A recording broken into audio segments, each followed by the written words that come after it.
नमस्कार दोस्तों, मैं सत्यम भदौरिया। मैं एक स्टूडेंट हूं, लेकिन जरा सोचिए, अगर आपका बच्चा हर दिन स्कूल इस उम्मीद से जाए कि उसे पढ़ाई के साथ साथ पौष्टिक खाना भी मिलेगा, लेकिन जब थाली सामने आए तो उसमें सब्जी की जगह तैरता हुआ पानी दिखाई दे, जानवर भी जिसे ना खाएं ऐसा खाना हो, जेल में मिलने वाले कैदियों का भी खाना देखने में जिससे बेहतर लगे, जब ऐसा खाना आपकी प्लेट में आए तो आप क्या करेंगे? तो सबसे बड़ा सवाल किससे पूछा जाएगा? सरकार से, स्कूल से या पूरे सिस्टम से?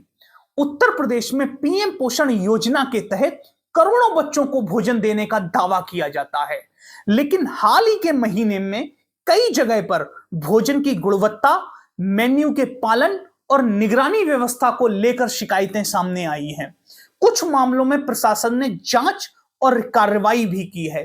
तो आज का सवाल किसी एक घटना का नहीं है, आज का सवाल उस व्यवस्था के खिलाफ है जो हमारे बच्चों के स्वास्थ्य के साथ खेल रही है। क्या इतनी बड़ी योजना की निगरानी उतनी ही मजबूत है जितनी कागजों में दिखाई देती है? आज हम भावनाओं से नहीं, तथ्यों से बात करेंगे। आखिर पीएम पोषण योजना है क्या? दोस्तों, साल 1995 में मिड डे मील नाम की एक स्कीम शुरू हुई थी। इसका उद्देश्य था कि कोई भी बच्चा भूखे पेट ना रहे। गरीब से गरीब परिवार का बच्चा स्कूल जाए तो उसे पोषणदार खाना भी मिले। बाद में इसे व्यापक और बनाकर पीएम पोषण का नाम दे दिया गया। आज इसका लक्ष्य सिर्फ पेट भरना नहीं है, बल्कि बच्चों को बेहतर पोषण देना भी है। योजना के अनुसार प्राथमिक कक्षाओं के बच्चों के लिए लगभग 450 कैलोरी और 12 ग्राम प्रोटीन तथा उच्च प्राथमिक के लिए लगभग 700 कैलोरी और 20 ग्राम प्रोटीन का लक्ष्य रखा गया है। यानी सरकार चाहती है कि बच्चा सिर्फ स्कूल न जाए बल्कि स्वस्थ भी रहे। मिड डे मील योजना की सूची अगर आप स्क्रीन पर देखें तो आप भी शायद थोड़े से चौंक जाएंगे। यहां हर दिन भोजन तो अलग अलग मिल रहा है, मगर क्या वो मिलने वाला भोजन पर्याप्त है? मैं एक सूची लेकर आया हूं। प्राथमिक स्तर पर मिड डे मील योजना में 6.78 पर स्टूडेंट सरकार खर्च करती है और उच्च प्राथमिक स्तर पर 10.17 पर स्टूडेंट सरकार खर्च करती है। मतलब 6 रुपए और 10 रुपए में क्या छात्रों को पौष्टिक भोजन स्कूल प्रोवाइड करवा सकता है? दूसरा, यहां पर आप सूची देख सकते हैं कि हर दिन अलग भोजन है, लेकिन मंगलवार की सूची की अगर आप देखें तो यहां 2 किलो दाल और 10 किलो चावल, ये 100 बच्चों का भोजन है। क्या 2 किलो दाल 100 बच्चों के लिए पर्याप्त हो सकती है? सोचने वाला सवाल है। दूसरा सवाल, यानी सरकार मानती है कि अगर देश का बच्चा स्वस्थ होगा तो देश मजबूत बनेगा, नहीं भ्रष्टाचार की भेंट चढ़ जाए। अगर जमीन पर गुणवत्ता ही सवालों के घेरे में आ जाए तो फिर योजना का उद्देश्य कितना भी अच्छा हो, पूरा नहीं हो सकता। करोड़ों का बजट, लेकिन फिर भी सवाल क्यों? अब यहां से कहानी दिलचस्प होती है। सरकार हर साल योजना पर बड़ा बजट खर्चा करती है। उत्तर प्रदेश जैसे राज्य में यह दुनिया के सबसे बड़े स्कूल भोजन कार्यक्रमों में से एक है। फिर भी समय समय पर कई जिलों से शिकायत सामने आती है कि कहीं बच्चों को खाना अच्छा नहीं मिल रहा है, कहीं बच्चों के भोजन में गुणवत्ता की कमी है और कहीं मेन्यू का पालन नहीं हो रहा है, तो कहीं निगरानी व्यवस्था पर सवाल खड़े होते हैं। इनमें से हर शिकायत सही हो यह जरूरी नहीं है, लेकिन जब शिकायतें बार बार सामने आती हैं तो यह सवाल पूछना स्वाभाविक है कि निगरानी व्यवस्था कितनी प्रभावी है। सीतापुर का मामला अभी सामने आया है। एक वायरल वीडियो ने पूरे देश में सनसनी मचा दी है।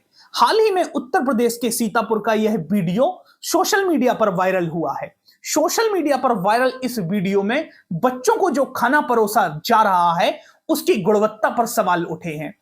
इस खाने को देखकर ऐसा लगता है कि बच्चों को खाना नहीं दिया जा रहा है, किसी प्रतियोगिता में बिठाया गया है, जिस प्रतियोगिता का नाम होगा आलू खोज प्रतियोगिता। यानी छात्रों को सब्जी में आलू खोजना है कि सब्जी में आलू है या नहीं। जहां बच्चों को सब्जी के अंदर आलू खोजना है, यह खाना देखकर ही दिल दहल उठता है। तो फिर सवाल आज उठता है कि हमारे बच्चों को यह खाना क्यों खिलाया जा रहा है। वीडियो वायरल होने के बाद प्रशासन ने जांच की और कार्रवाई भी की, लेकिन कार्रवाई स्कूल पर इसलिए हुई कि यह वीडियो कैसे बाहर आ गया। यानी वीडियो बाहर नहीं आना था, खाना ऐसा मिलता रहे, ठीक है। अगर हम बात करें, शिकायत सामने आने पर प्रशासन ने कार्रवाई की। दूसरी ओर अगर वीडियो वायरल ना होता तो यह मामला क्या किताबों या फिर फाइलों के बीच दब जाता? यही वह सवाल है जो इस दूसरी बहस का केंद्र बन जाता है। किसी भी सरकारी योजना की सफलता सिर्फ बजट से तय नहीं होती। सफलता तय होती है निगरानी से, अकाउंटेबिलिटी से, ट्रांसपेरेंसी से। अगर योजना का निरीक्षण नियमित रूप से ना किया जाए, अगर शिकायतों पर समय से संज्ञान ना लिया जाए, अगर स्थानीय समुदाय अभिभावकों की भागीदारी ना हो, तो गड़बड़ियों की संभावना बढ़ जाती है। लेकिन यदि निगरानी कमजोर हो तो अच्छी योजना भी अपेक्षित परिणाम नहीं दे पाती। सरकार का कहना है नियमित निरीक्षण तो हम करते हैं, शिकायतों पर भी कार्रवाई करते हैं और गुणवत्ता बनाए रखने के लिए दिशा निर्देश भी मौजूदा सरकार देती रही है। बच्चों को तय पोषण मानकों के अनुसार भोजन उपलब्ध कराने का प्रयास किया जाता है सरकार के द्वारा। यह पक्ष भी उतना ही महत्वपूर्ण है। इसीलिए किसी भी निष्कर्ष पर पहुंचने से पहले दोनों पक्षों को समझ लेना चाहिए। सरकार अपनी तरफ से प्रयास कर रही है, लेकिन क्या वो प्रयास जमीन पर हमें मिल रहे हैं? क्या हमारे बच्चों को अच्छा खाना मिल पा रहा है? दोस्तों, पीएम पोषण जैसी योजना राजनीति से कहीं बड़ी योजना है। यह करोड़ों बच्चों के स्वास्थ्य, शिक्षा और भविष्य से जुड़ी योजना है। अगर व्यवस्था अच्छी चल रही है तो उसकी सराहना होनी चाहिए, लेकिन जहां कमियां हो, जहां पारदर्शिता की कमी हो, वहां जवाबदेही भी सरकार की तय होनी चाहिए। क्योंकि सवाल किसी पार्टी का नहीं है, सवाल उन बच्चों का है जिनके लिए यह योजना बनाई गई है।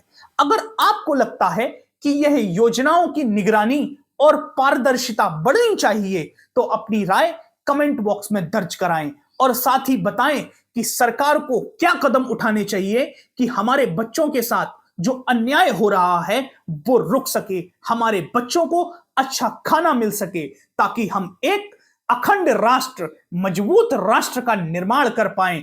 क्योंकि जिस राष्ट्र की आधारशिला कमजोर हो गई, वह राष्ट्र मजबूत हो ही नहीं सकता। जो राष्ट्र बीमार पड़ गया वो स्वास्थ्य की क्या ही बातें करेगा। जय हिंद।